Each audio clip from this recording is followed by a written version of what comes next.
This is Radio Poland.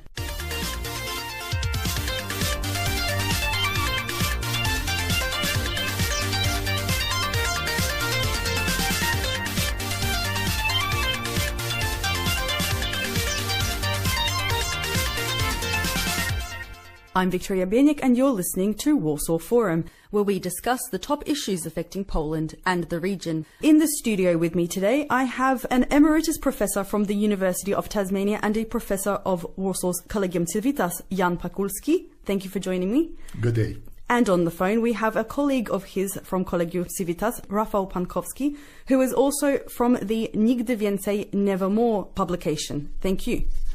Hello. And I have you here today because you are experts in your fields in the topic of migration, with Mr. Pakulski representing the Australian perspective, and Rafał Pankowski is our expert on Poland and Europe. And the reason I have you here today is because quite frequently in Polish media we come across a suggestion that Europe or the European Union could benefit from strategies employed in Australia, which all sounds well and good, but I'm not sure just how much we know about what those policies might be. And perhaps we should also confront whether the aims of those policies would be similar enough for those Australian solutions to be transferred across. So let's start with Rafał, who, by the way, is a double winner of a Polkul Foundation Prize and a prize from the Human Rights Ombudsman here in Poland. Congratulations. Thank you very much. And first of all, let's discuss, obviously in the context of the migration crisis that Europe has been facing since 2015, what is the migrant situation in the European Union? What are the policies? What are the aims of those policies? Well, of course, there is no single European policy on migration, which is probably a part of the challenge that the European Union is facing as regards migration nowadays. But of course, migration is and has been a very important part of European history and European identity for centuries. It is a kind of normal phenomenon that all too often is viewed as a problem. All too often it is talked about in purely negative terms, and it doesn't have to be negative. It could be an opportunity for the European labor market, for the European pension systems, not to mention the cultural aspects of migration that could also be very positive in many ways. It's a very complex matter. There are no simple solutions here, but I just wanted to stress this is not just a problem that could be discussed in negative terms. All too often is a feature of the political discourse, the political rhetoric that uses migration in order to stir up xenophobia, stir up hostility, well, which I think is very unfortunate.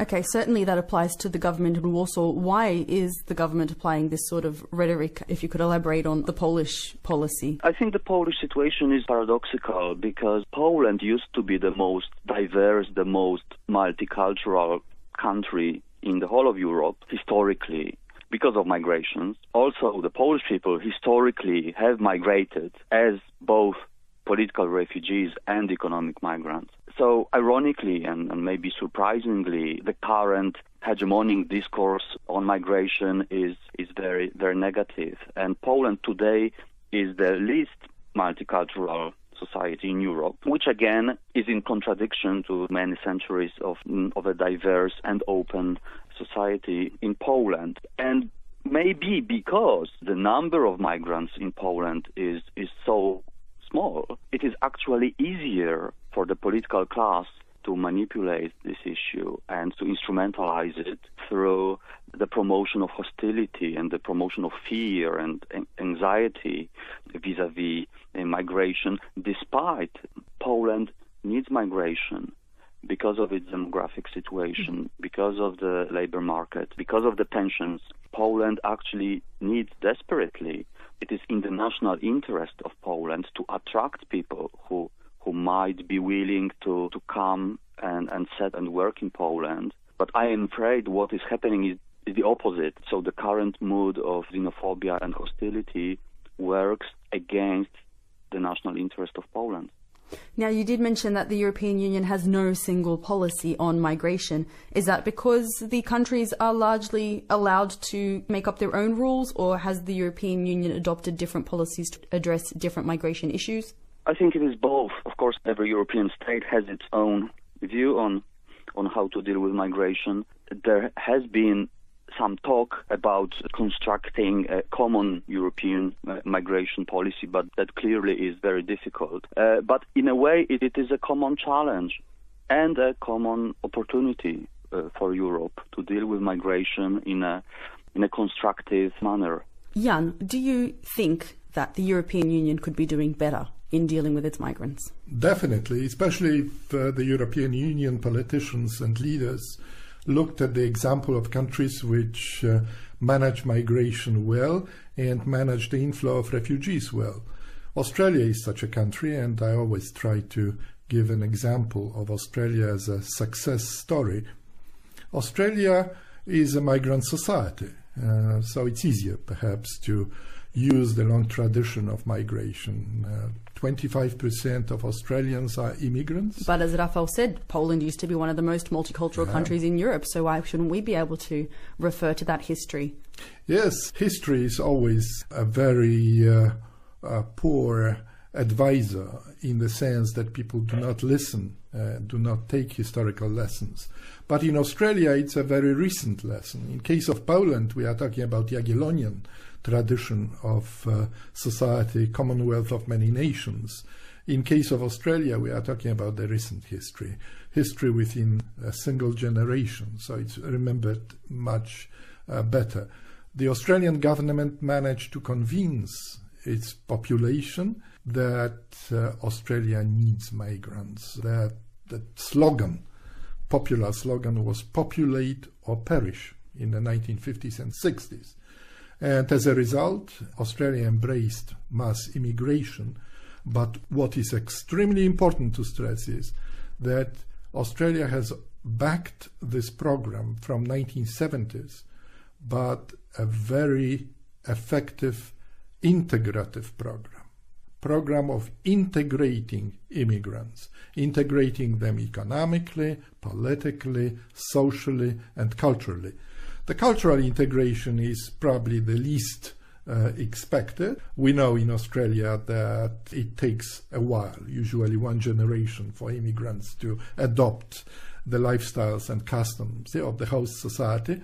First of all, if you are an immigrant, and Australia accepts at present about 190,000 of immigrants and about 17,000 refugees. There are two different programs. If you are an immigrant or accepted refugee, you have access to integration programs. That is 510 hours of English tutoring, which can be at home, which is accessible to everyone, and which is free. You have access to translation and interpretation services, which are in all areas of government activities. Above all, you have access to educational programs which allow you to adjust your skills and your education to the requirements of an Australian labour market. Before we go any further, you mentioned the Australian Populate or Perish program of the 1970s. And Rafał, a question to you. When Australia implemented the Populate or Perish policy, it was in a situation where a country, a large island continent, largely uninhabited, was reeling in the aftermath of World War II, when Japanese enemy offences came very close to the national border, and there were genuine concerns that the country wouldn't be able to protect itself in such peripheral areas as the far north or the centre. That's obviously not the case in Europe, so Populate or Perish certainly not a slogan we can apply here, but do you think there is merit to increasing Europe's population?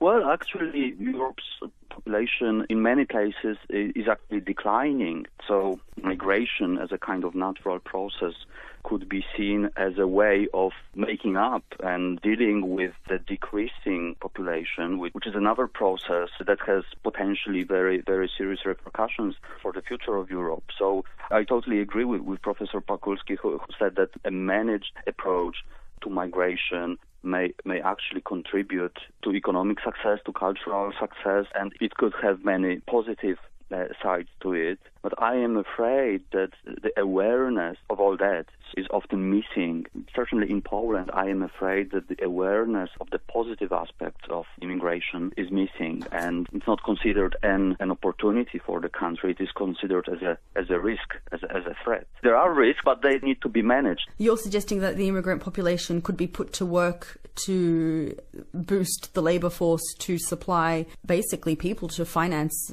retirement schemes and resolve the demographic crisis, but it's being portrayed exactly the opposite in Poland, that these people are coming only to leech off benefits, of state benefits, and be of no contribution to society, not to integrate, not to assimilate in any aspect at all. Where's this rhetoric coming from? What's it founded in? Yes, well, unfortunately, that is often the case. And again, ironically, isn't it a very similar kind of negative discourse that has been directed against the Polish migrants in other countries, for example, Great Britain? But it is also well documented that the Polish migrants in the UK, they have made a very substantial net contribution to the UK. It's obviously a complex discussion, but overall, I think the UK did well thanks to the Polish migration into the UK, and well, that's an important lesson that could be learned. Back to Australian policy. Jan, you're suggesting that it is a model of successful integration and assimilation. But when we open up the papers, very often the headlines, if they are about Australian migration policy, they feature the names Nauru and Manus, and they are not necessarily good examples. On the contrary, they would be absolute humanitarian disasters. What's going on in these detention centres for refugees? Can you explain how they fit into Australia's migration policy? They fit well in the sense that those people who try to come to Australia in an unselected, uncontrolled way lose the right to be settled in Australia. Such a harsh policy has been introduced in order to discourage people smuggling, which resulted in deaths of hundreds and hundreds of immigrants who were smuggled to Australia illegally, from Indonesia mostly. And how successful has that been? Have smuggling rates dropped? No deaths. No deaths. Since this harsh policy of mandatory detention of unauthorized entrants, the settlement outside Australia was initiated by the Conservative government in Australia. There has been no deaths, and the inflow of such unauthorized refugees stopped. Which means also that that was, rather than a permanent policy, a sort of one-off attempt to prevent such an inflow, dangerous, and producing a very bad backlash in Australia. Most of Australians do not like unauthorized entrance.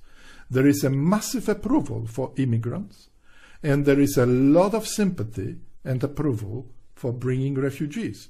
Australia brings at present about 17,000 refugees a year, which is a massive number considering the population of 24 million.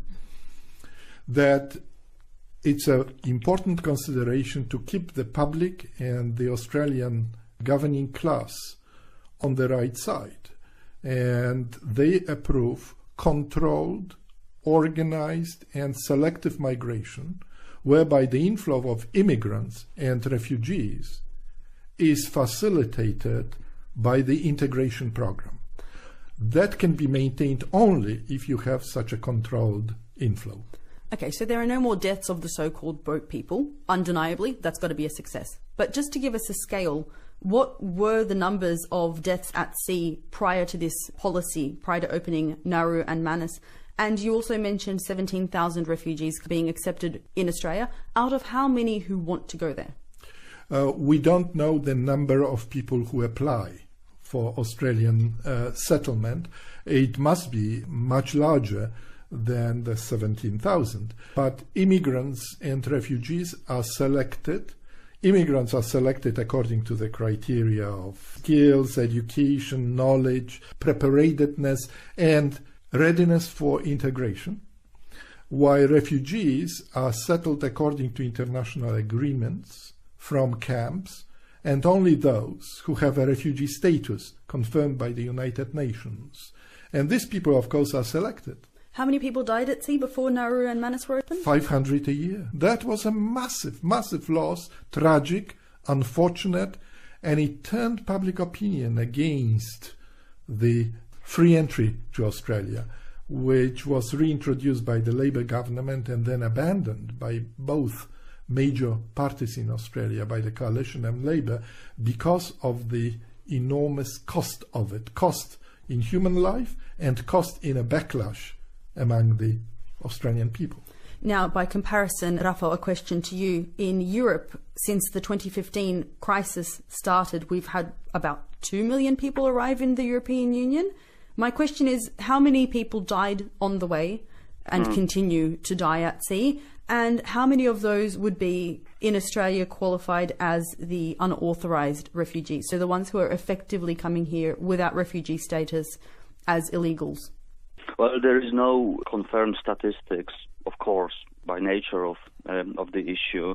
There are just estimates. But I just want to say we are now touching upon a very important aspect of the subject, which is the humanitarian aspect and the human rights aspect. And of course, migration is not just about economics and sort of technocratic elements of the phenomenon, but it is also about very basic issues such as the respect for human life and especially the dramatic situation of people fleeing from war and poverty. And yes, as we know, hundreds and thousands of people have died trying to enter Europe in the last years, but also in previous years. Sorry, how many? Well, hundreds and thousands, and nobody has the precise number. Mm-hmm. There is an organization based in Amsterdam, United for Intercultural Action, that has tried to document all those cases for a number of years now, and certainly those cases can be counted in many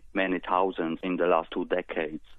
And again, it is ironic because I just want to mention that the model, the notion of so-called Fortress Europe is simply not working in the European case. It is simply impossible to build a fortress that would deter people from trying to come into Europe, especially when they are faced with a dramatic situation of a threat to their lives because of wars and conflict in their home countries. So it is very, very important for this process to be managed in a way that also includes or accepts the humanitarian element as a very, very important, element of the whole issue.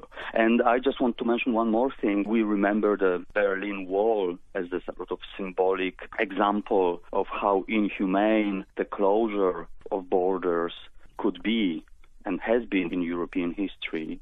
And it would be highly ironic if new walls are erected inside of Europe and around Europe, preventing people from movement, which is a natural part of human experience and human life as well as human history. So you're suggesting that offshore detention centres for illegal refugees, such as the ones on Nauru and Manus established by Australia, would be unviable because of their human rights violations? Because, Jan, if I'm correct in my understanding, Australia basically said that that's the lesser of two evils. Either people die at sea, or we violate their human rights to teach others, smugglers, a lesson, but they live. Is this not viable in Europe? May I add that the Supreme Court, High Court in Australia, recently announced that there was no violation of laws, and that Nauru and Manus centers will be closed because the policy of discouraging people smuggling worked well. And people from those centers will be settled in the neighboring countries and in the United States. So the problem will gradually disappear. It's a very harsh treatment, and people don't like it. But it appeared that it produced the desired effects, and in the long run, there will be no such detention centers outside Australia. Rafał? Well, I am aware of the controversy of this issue in Australia, and of course I don't know that many details. Professor Pakulski is definitely the best expert on those issues over there. But I know of controversies around detention centers in Libya or in Turkey, vis-a-vis the human rights aspect. So obviously it's a challenge. On the one hand, we would wish for a managed approach to migration, an ordered approach. On the other hand, of course, the human rights aspect of the system has to be taken into account as well. So just to finish up, we have a pretty good picture of what's happening in Australia. Thank you very much, Jan Pakulski, for that. Rafał, if you could, in 1 or 2 sentences, just tell me if you have, based on our conversation today and your other knowledge, any recommendations for Europe going forward. Oh, that's a difficult question for anybody. Well, again, I agree. Australia is a very interesting model as a country built through immigration, as a country of immigrants, as well as the Aboriginal population, of course. So is the United States, so is Canada. There are many other examples that we know of. But I wanted to stress once more that migration is a very important element of European experience and European history. So I think if we could combine those lessons and those experiences, something positive would result. And Jan Pakulski is very enthusiastically nodding his head opposite me in the studio. Professor Jan Pakulski, thank you very much for joining me. Rafał Pankowski, thank you as well. For Radio Poland, I'm Victoria Bieniek, and join us for Warsaw Forum again next week.